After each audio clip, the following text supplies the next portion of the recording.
जागेवर जर महाराज असते इथे तर महाराजांनी खरोखर कडेलोट केला असता, अशी चुकीची बुद्धी ज्या माणसाला आलेली आहे या तालुक्यामध्ये, त्या तालुक्याचा पूर्ण आम्ही सगळ्या महिला निषेध करतो आणि खरोखर डिपार्टमेंटनी त्याला खूप जास्तीत जास्त कडक अशी शिक्षा देऊन, फाशीची शिक्षा तर झालीच पाहिजे, पण त्याच्यापेक्षा मी म्हणते जर त्याचा डायरेक्ट एन्काउंटर केला तर खरोखर आमच्या ह्या छोट्याशा छकुलीला न्याय मिळेल.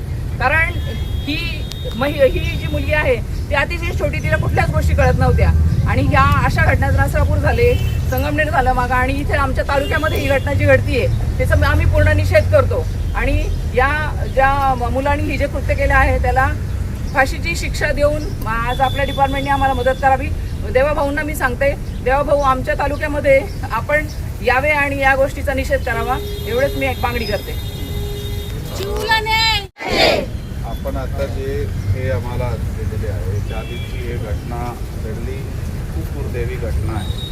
त्यासाठी पोलिसांनी तात्काळ ॲक्शन घेतला आहे. आरोपीला ताब्यात घेतला, त्याला अटक करण्यात आली, त्याला पोलीस कोठडी मिळाली आहे.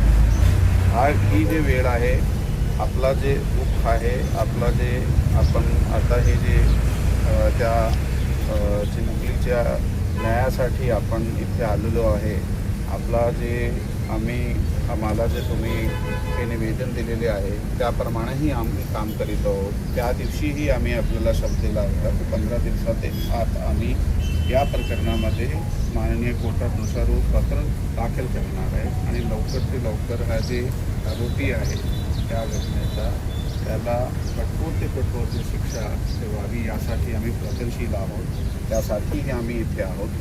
ते आम्ही एक स्पेशल इन्व्हेस्टिगेशन टीम जे आहे ते तयार केलेली आहे त्या गुन्ह्याच्या तपासासाठी आणि दिवस रात ते जी टीम आहे त्या गुन्ह्याच्या तपासामध्ये लागलेली आहे. या केसमध्ये नक्की न्याय भेटणार आहे यासाठी आम्ही